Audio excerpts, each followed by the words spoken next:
Eee, Bukan lagi mengakar karena Al Zaitun itu diciptakan oleh NII. Jadi kalau dibilang berakar bukan satu pohon lagi. Jadi kalau itu adalah pohon yang sama sebenarnya.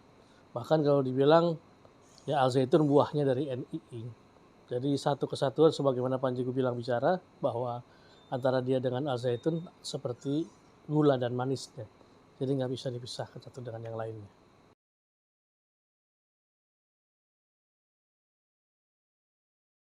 Aliran uang ini adalah motifnya untuk tujuan utamanya membangun negara Islam Indonesia. Membangun dalam artian memutar organisasi, membentuk infrastruktur, membuat organisasi ini berjalan dan menjalankan semua program-programnya. Dan itu semua butuh dana. Nah, dana itulah yang kemudian dimobilisir untuk diambil dari jamaahnya untuk melakukan dan diberlakukan untuk pelaksanaan program-program yang ada.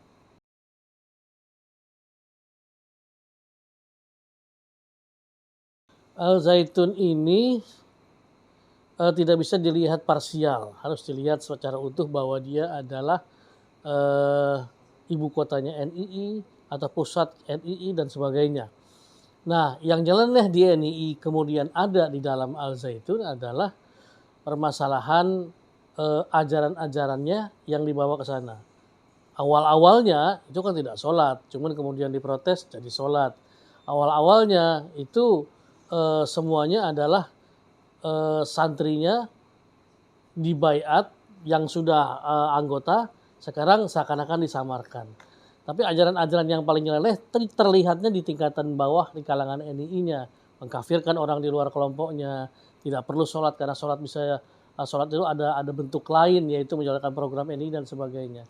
Nah, lebih nyeleneh lagi yang di bawah tanah ini. Yang kemudian nyeleneh di luar karena apa yang dilakukan itu kan memang porsinya kalangan internal.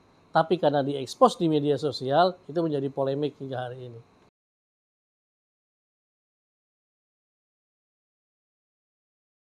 Ya selama ini kalau dilindungi kan nggak bisa ditindak ya. Tapi buktinya MUI dan penelitian Departemen Agama ada hasilnya. Tahun 2008-2011 kena makar. Tahun 2012 Panji Gumilang di penjara karena kasus pidana. Artinya sebenarnya bisa ditindak. Terlepas siapapun yang menjadi backing. Cuman kali ini setelah 24 tahun berjalan, penindakan-penindakan parsial itu sudah tidak layak, harus holistik. Negara ini selesaikan ini tahun ini dengan presiden yang ini, agar tidak ada lagi presiden-presiden lain ke depan, bentuk-bentuk lain ke depan serupa dengan ini yang tidak ditangani.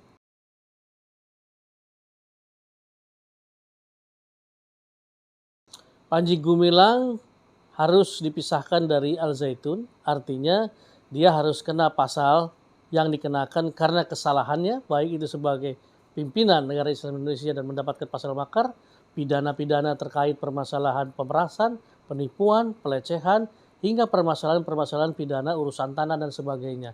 Sebagai pemimpin dia harus bertanggung jawab. Tapi Al Zaitun adalah aset bangsa yang bisa digunakan kemudian untuk mencerdaskan anak bangsa, dikelola dengan baik, dikelola dengan bersama pemerintah, dengan pengawasan yang baik, insya Allah akan lebih baik ke depannya.